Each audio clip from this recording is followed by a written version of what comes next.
Welcome mga Katambayan Vlog! Ngayong araw may makakasama tayong espesyal na mga panauhin at magkakaroon tayong isang masayang interview tungkol sa ABSCAT Organization. Alamin natin kung ano ang mga layunin ng kanilang samahan, mga aktibidad at mga karanasan bilang mga miyembro. Kaya kung gusto ninyong makilala pa ang mga ABSCAT at makakuha ng mga inspirasyon mula sa kanila, halina at panoorin at tanungin na natin ang mga nagagandahang miyembro ng ABSCAT. Palakpakan natin sila. Yan. Okay, magandang hapon sa iyo, Dory, no? The Explorer. Correct ka dyan. Okay. So, kumusta naman? Eto, masaya. Dahil yan, lumabas na yung aming... Yes, so, di ba? May lumabas na. Mamaya, papakita natin para mas maganda, no? Yan. Oo. Naligal na kami ulit na ABSCAT.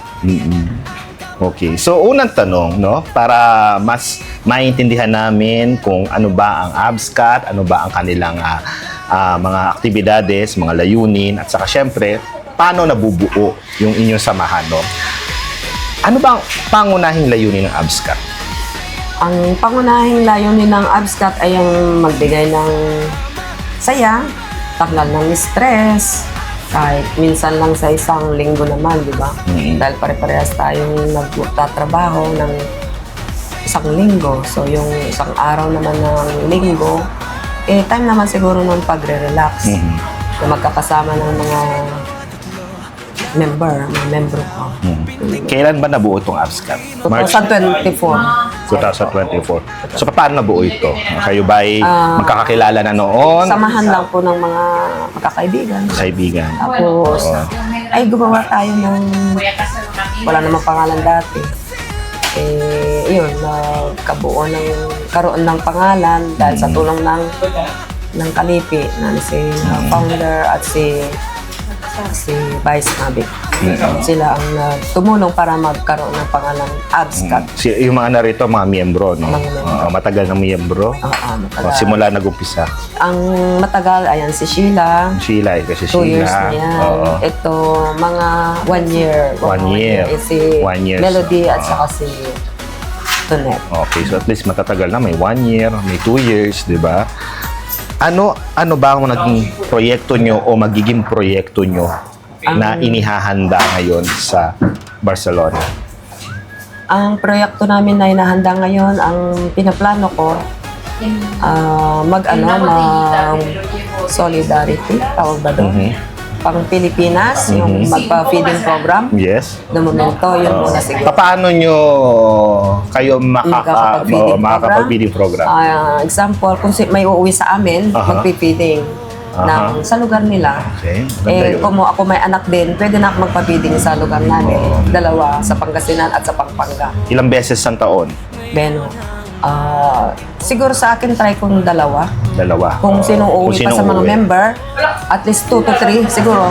Kung si Regalin by August, magpapapiding. O basta kung may uuwi, Basta may uuwi, may feeding program. may feeding program. Okay, maganda yun, no? Yun So, ang ngayon. ano to, magkakaroon ba kayo dito ng fundraising or kukunin nyo ba sa Fundraising sa siguro para may pang-feeding monthly kami.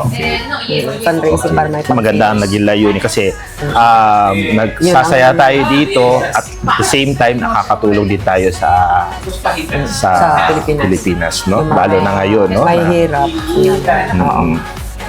So may mga tuntunin ba ang mga miyembro or papaano? May requirements ba para maging miyembro ng ABSCAT o ano ba ang kailangan ng mga balay nyo may gustong sumali ng ABSCAT? Ano ba mga kailangan bilang ipasa sa inyo?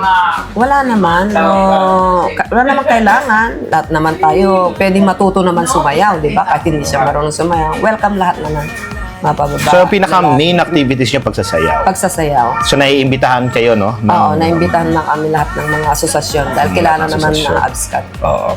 Napapanood din namin kayo, eh, no? So kapag merong programa ng bawat asosasyon, hindi nawawala ang ABSCAT. Congratulations dahil ikaw yata ay bagong presidente ng ABSCAT. Salamat. Siyempre, congratulate namin ang mga bagong opisyalis ng ABSCAT, lalo na ang bagong presidente at alam namin na magkakaroon ka ng malaking hamon, no? First time po ba maging presidente? First time. Oo. Nung ikaw ang naiboto nila o nailuktok na presidente, ano yung naramdaman mo? Siyempre kaba. May takot. Oo. Ano yung dahil takot na yan?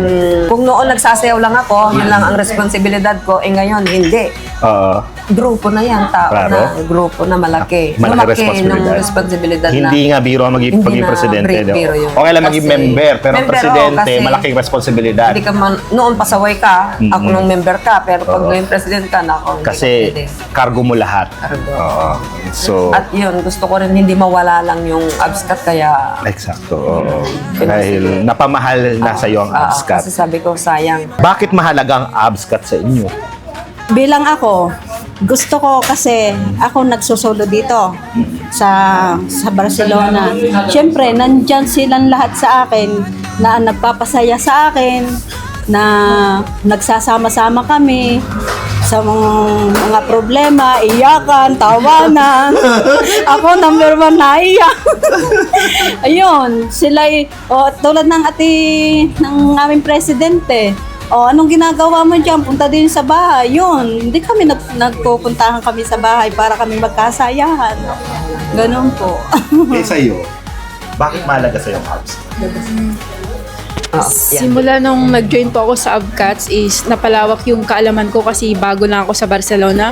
So dito ko natutunan yung hindi lang puro trabaho, kailangan din bigyan natin yung pagkakataon natin sa sarili natin. So dito ko na-enjoy and kasi nakaasawa ko ng Espanyol dito. So nasasama ko din siya, na-enjoy niya yung pagsama-sama ko siya na palagi. So madami akong natutunan sa pagsali sa kanila. Very good.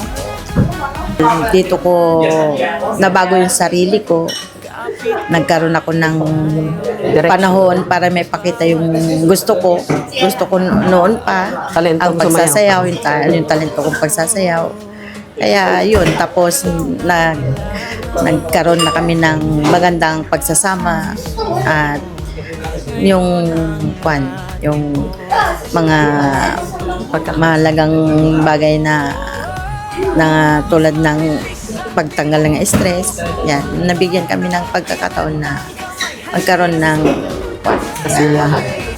kalayaan sa kapaguran sa pagtatrabaho.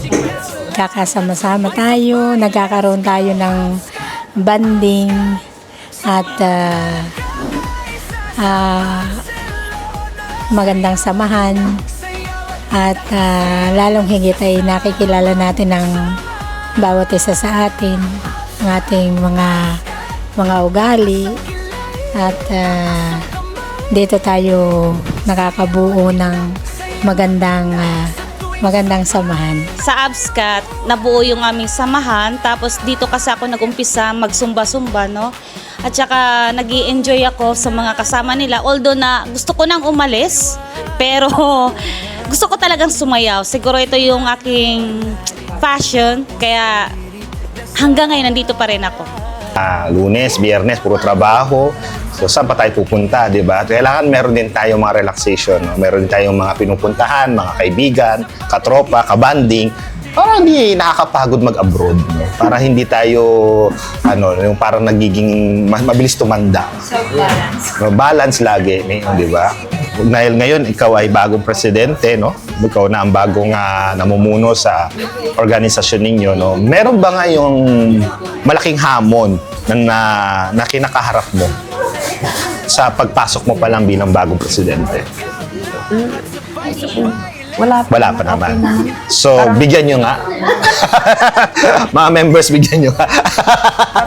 Wala pa. Oo.